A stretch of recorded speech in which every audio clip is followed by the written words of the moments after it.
Hello everyone, कैसे हैं आप सभी लोग। होपफुली आप सभी बहुत अच्छे होंगे।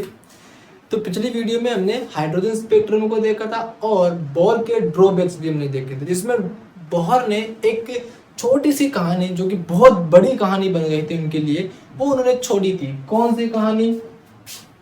MVR is equal to NH/2π। जब लोगों ने पूछा इसका मतलब क्या है, बताइए जरा। MVR is equal to H/2π का मतलब क्या है? इसका मतलब है कि इलेक्ट्रॉन सिर्फ उन्हीं कक्षाओं में चक्कर लगाता है जिन कक्षाओं में उनका कोणीय संवेग H/2π का पूर्ण गुणज हो। ये n क्या हो सकता है? 1 2 3 4 5 6 7 8 इंफिनिटी तक। जब बोर से पूछा गया कि भैया MVR is equal to H/2π का पूर्ण गुणज ही क्यों होता है, सिर्फ इलेक्ट्रॉन जो है उन्हीं कक्षाओं में क्यों चक्कर लगाता है, जब पूछा गया तो इस बात को वो सिद्ध नहीं कर पाए। अब क्यों नहीं कर पाए, कैसे नहीं कर पाए, उनके कुछ पर्सनल इश्यूज रहे होंगे, परंतु वो सिद्ध नहीं कर पाए। और इसकी जो उलझन है इस लेक्चर में हम सुलझाएंगे। और कौन सुलझाएंगे? हमारे बड़े भैया देवलोग। कौन? हमारे बड़े भैया देवलोग हमारे थे। ऑलराइट, देखिए अब अपन इसकी गुत्थी को जो है वो सुलझाने की कोशिश करते हैं। सुनना जरा बात को ध्यान से। प्लांक ने क्या बताया कि जो प्रकाश है उसमें दो प्रकार के नेचर्स होते हैं, पार्टिकल नेचर भी होता है और वेव नेचर भी होता है।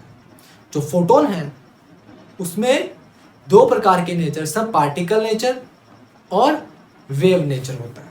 ठीक है, उसी प्रकार से जो देवलोग हैं उन्होंने क्या कहा, जो पदार्थ है, कोई भी द्रव्य है, उस द्रव्य में भी दो प्रकार के नेचर होंगे।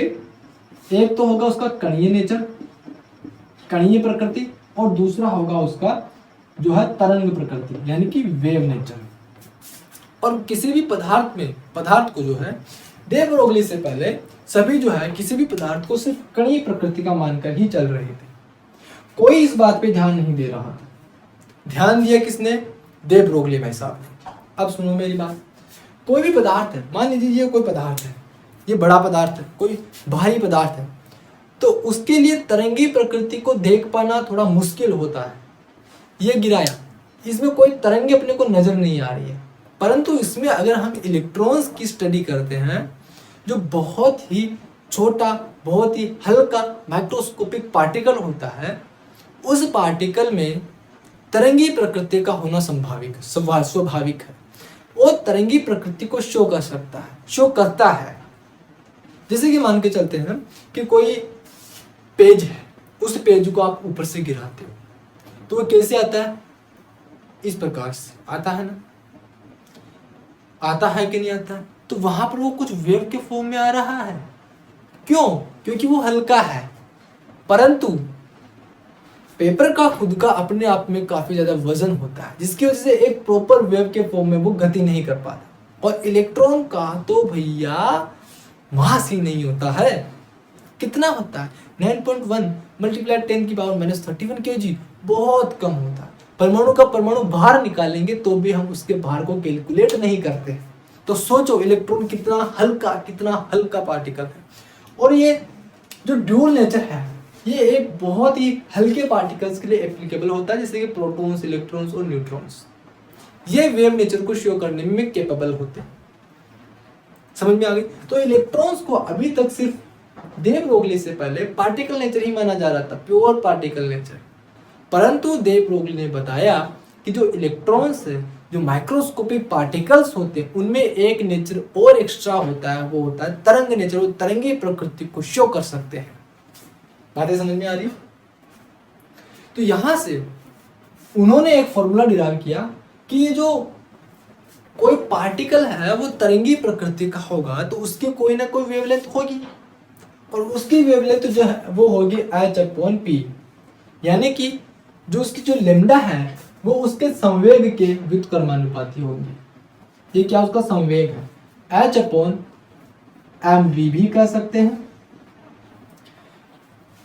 ये दे ब्रोगली ने सिद्ध किया, और कैसे सिद्ध किया उसको समझते हैं। मजा आएगा आप लोगों को, धीरे धीरे मजा आएगा। देखना वीडियो को शुरू से लेकर के एंड तक देखेंगे तभी थोड़ा मजा आएगा, फील आएगा, नहीं तो फील भैया नहीं आएगा। सुनो, इन्होंने दो चीजें दी। जो कणीय प्रकृति है उसके लिए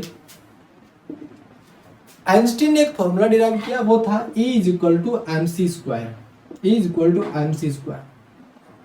और प्लांक ने तरंगी प्रकृति के लिए एक फॉर्मूला डिराइव किया, E = hν किया। यहां पे हम ले रहे हैं E = mc², ये फर्स्ट इक्वेशन, और E = hν, ये क्या है, सेकंड इक्वेशन।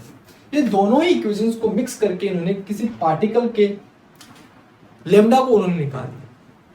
अब देखना, ये जो E है, इस E की वैल्यू को पुट कर दो इसके अंदर। कहाँ, hν = mc²। लेमडा कितना, न्यू कितना होता है, फ्रीक्वेंसी कितनी होती है, c/λ, पुट कर दो यहाँ पे। तो hc/λ = mc²। एक mc से एक c से एक c कैंसल, क्या बना, h/λ = mc। यहां से लेमडा निकाल सकते हो, लेमडा कितना आ गया, h/mc। ये किसके लिए है, ये देखिए, ये जो प्लांक है इन्होंने किसके लिए निकाला, ये प्रकाश के लिए निकाला। तो ये जो मास है ये किसका है, प्रकाश का है, यानी कि फोटोन का है। ये मास ऑफ फोटोन है, मास ऑफ फोटोन। और ये वेग किसका है, ये प्रकाश का वेग है ना, प्रकाश का वेग, प्रकाश का वेग। दे ब्रोगली किसके लिए निकाल रहे हैं, द्रव्य के लिए निकाल रहे हैं, यानी कि उसको इस फॉर्मूले में थोड़ा बहुत परिवर्तन करना पड़ेगा।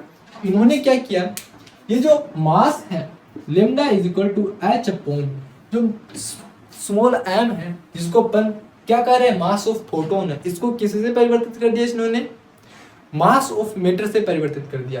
और ये जो प्रकाश का वेग है इसको किससे परिवर्तित कर दिया इन्होंने, ये जो पदार्थ का वेग है उसका जो स्पीड है उससे हटा दिया। तो क्या होगा, h/mc mv।